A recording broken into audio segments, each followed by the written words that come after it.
ایک حدیث میرا دل کرتا ہے آپ کو یاد ہو جائے، مستدرک للحاکم میں حدیث ہے۔ حضرت انس بن مالک رضی اللہ تعالیٰ عنہ فرماتے ہیں ایک بھائی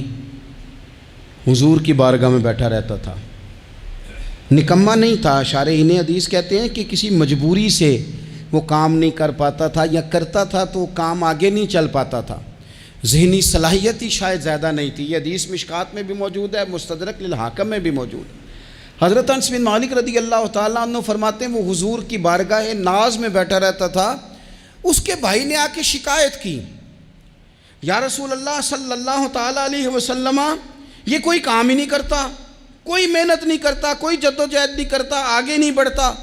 مجھے اس کی ضروریات کی کفالت کرنی پڑتی ہے، مجھے جدوجہد کرنی پڑتی ہے، مجھے اس کے معاملات کا خیال رکھنا پڑتا ہے، آپ اسے سمجھائیں۔ تو حضور نے بہت سارے لوگوں کو سمجھایا جو کام نہیں کرتے تھے۔ ہمیں سیاستہ میں وہ حدیث بھی ملتی ہے جس بندے کو نبی پاک صلی اللہ علیہ وسلم نے کہا تھا کہ تیرے پاس جو بھی گھر میں ہے لا، تو وہ پیالہ اور کمبل لائے تھے، حضور نے بیچ کے کہا تھا جا کلاڑا خرید کے لا اور لکڑیاں کاٹ کے تو بیچ کے اپنا اور اپنے گھر والوں کا پیٹ پال۔ یہ ساری باتیں اپنی جگہ پر یہاں نبی پاک نے ایک روحانی مسئلے کا حل بھی بتایا۔ اللہ کے محبوب علیہ السلام سے عرض کی حضور یہ یہیں بیٹھا رہتا ہے اور سارے ہی کام مجھے کرنے پڑتے ہیں۔ تو حضور نے نظر مبارک اٹھا کے بھائی کی جانب دیکھا جو بھائی کا شکوہ کر رہا تھا، تو قریب محبوب فرمانے لگے ہو سکتا ہے یہ جملے میرے محبوب کے، ان کو کہیں لکھنا، ان کی مٹھاس دیکھو، ان کا حسن دیکھو، اور بھائیوں کی محبت کے بیچ جو رسول پاک پیوند لگا رہے ہیں اور جوڑ رہے ہیں، اور جس انداز میں بھائی کو بھائی سے ملا رہے ہیں، اس لہجے کے حسن کی مٹھاس کو بھی ذرا چکھ کے دیکھو۔ حضور فرمانے لگے ہو سکتا ہے رب تمہیں جو رزق دے رہا ہے وہ اسی بھائی کی وجہ سے دے رہا ہے۔ بھائی پائیاں دے ویری ہوندے تے بھائی ہی پائیاں دیاں باواں، او بھائی ہو سکتا ہے اس کی وجہ سے تجھے مل رہا ہو، اس کی وجہ سے۔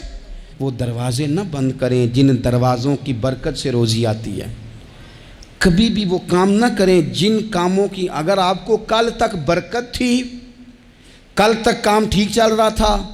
کل تک نظام بہتر تھا، اور آج آپ کو محسوس ہوتا ہے کہ کہیں کمزوری آ گئی ہے، کہیں حالات اس طرح کے نہیں رہے، تو پھر آپ غور کریں کہیں ایسا تو نہیں کسی غریب کا آپ کے گھر سے رزق جاتا تھا اور آپ نے بند کر دیا،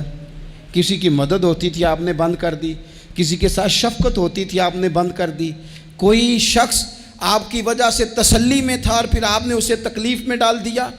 اللہ کے محبوب نے فرمایا تمہارے کمزوروں کی وجہ سے تمہیں رزق دیا جاتا ہے، تمہارے ضعیفوں کی وجہ سے تمہیں رزق دیا جاتا ہے۔ تم نے تو ایک بندہ یہ کہہ کے نکال دیا کہ جا تیری تنخواہ میں نہیں دے سکتا، لیکن کیا پتا کہ اس کی تنخواہ کی وجہ سے ہی باقی سارا کچھ بھی آتا ہو، کیا پتا کہ اسی کے سبب سے اللہ انعام فرماتا ہو۔ لہٰذا ان روحانی مسائل کا بھی تھوڑا سا خیال کریں۔